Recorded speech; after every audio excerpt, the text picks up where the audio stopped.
Shalom, perkenalkan nama saya Angelina Dioridin Pandey dari kelas 11 MIPA 1. Saat ini saya akan membahas dan memaparkan beberapa tokoh-tokoh pejuang proklamasi masa kependudukan Jepang, di antaranya tokoh-tokoh nasional dan tokoh-tokoh daerah.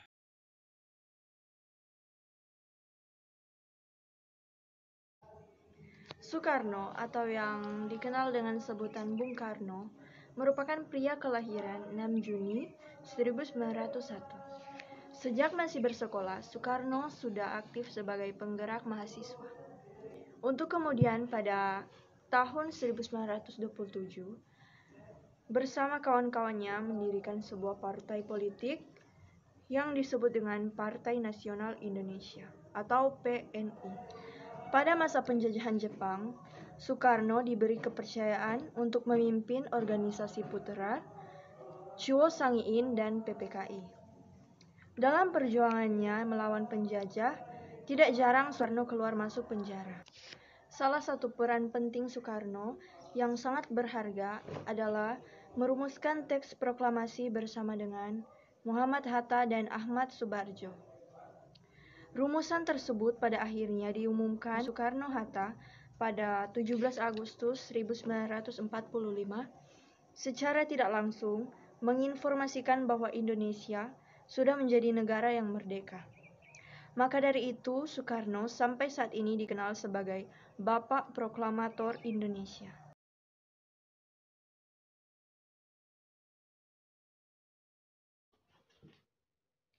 Pangsuma adalah seorang tokoh pejuang kemerdekaan Indonesia yang bergerilya di Kalimantan Barat.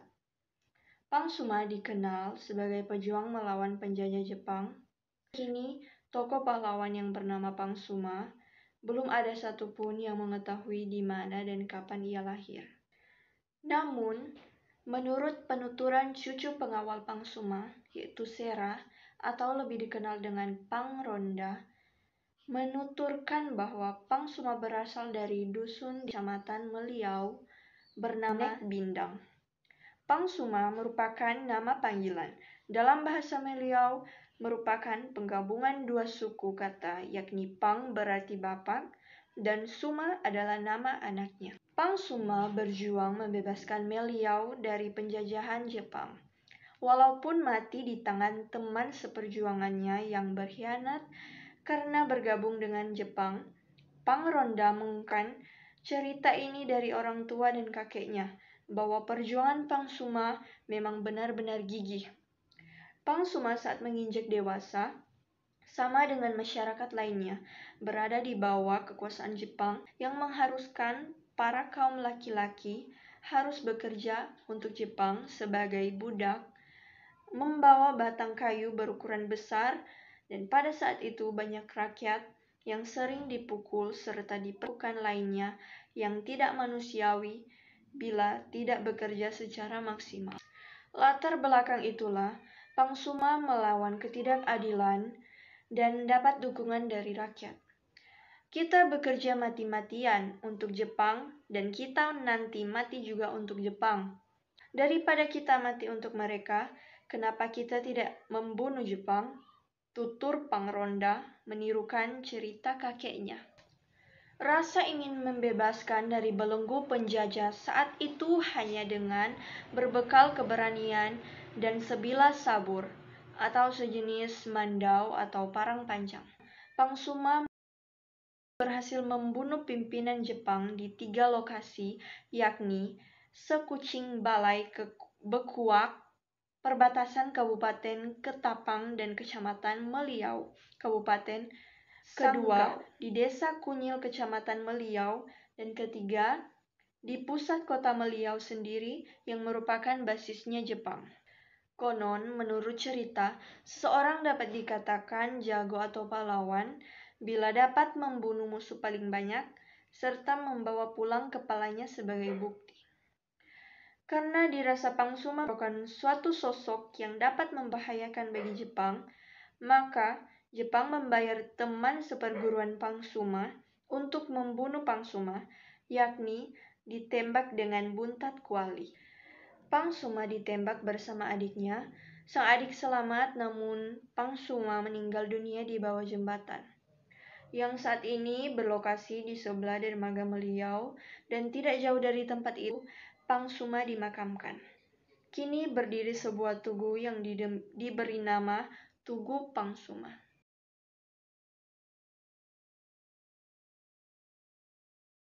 Nama Samratulangi tentu tidak asing lagi.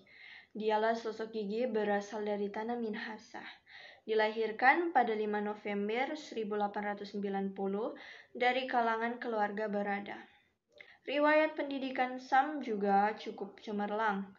Ia pernah menempuh studi pendidikan di Hoofden School atau Sekolah Raja di Tondano. Kemudian ia merantau ke Jakarta untuk sekolah di Sekolah Teknik Jakarta. Di tahun 1919, Sam melanjutkan pendidikannya di Zurich, Swiss. Mendulang predikat akademisi menjadikan Samratulangi disegani banyak rakyatnya. Sejak awal karirnya, Sam sudah dipercaya menjabat sebagai sekretaris Dewan Kota Minahasa pada tahun 1924 sampai 1927.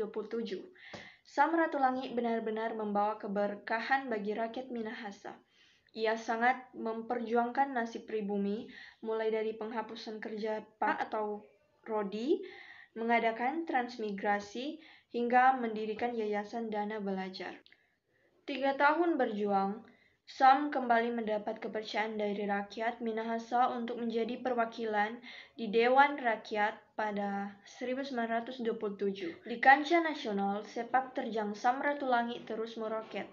Ia aktif mengkritisi perlakuan diskriminatif oleh kolonial Belanda. Kontribusinya semakin luas. Saat proklamasi kemerdekaan Indonesia, Samratulangi didapuk oleh Soekarno-Hatta sebagai Gubernur Sulawesi. Kabar proklamasi kemerdekaan yang berkumandang pada 17 Agustus 1945 pun disebarkannya ke seantero rakyat Sulawesi 2 hari sesudahnya, tanggal 19 Agustus 1945. Mulai dari situlah ujian mendera Samratulangi. Kemerdekaan yang diraih Indonesia dirongrongi oleh tentara Jepang. Sam yang kala itu memimpin Sulawesi benar-benar harus turun menghalau serangan prajurit Jepang dan pasukan sekutu yang baru tiba. Samratulangi memiliki otak cerdas. Ia pun mencoba menempuh jalur diplomasi, lalu ia bersama 549 pemuka Sulawesi bersama-sama mendatangi petisi Ratulangi dan mengiriminya ke Perserikatan Bangsa-Bangsa atau PBB. Petisi itu mengabarkan ke dunia internasional bahwa Sulawesi resmi menjadi bagian dari NKRI. Keberanian Sam dan teman-temannya pun mengundang amarah Belanda. Pada April 1956, Belanda menangkapnya dan 6 orang koleganya lalu dijebloskan ke penjara Makassar. Karena dianggap berbahaya, mereka kemudian dibuang ke Serui, Papua. Di sana mereka disambut hangat warga lokal. Samratulangi dan kawan-kawannya pun disapa Tuan-Tuan Merdeka karena memperjuangkan kemerdekaan Indonesia.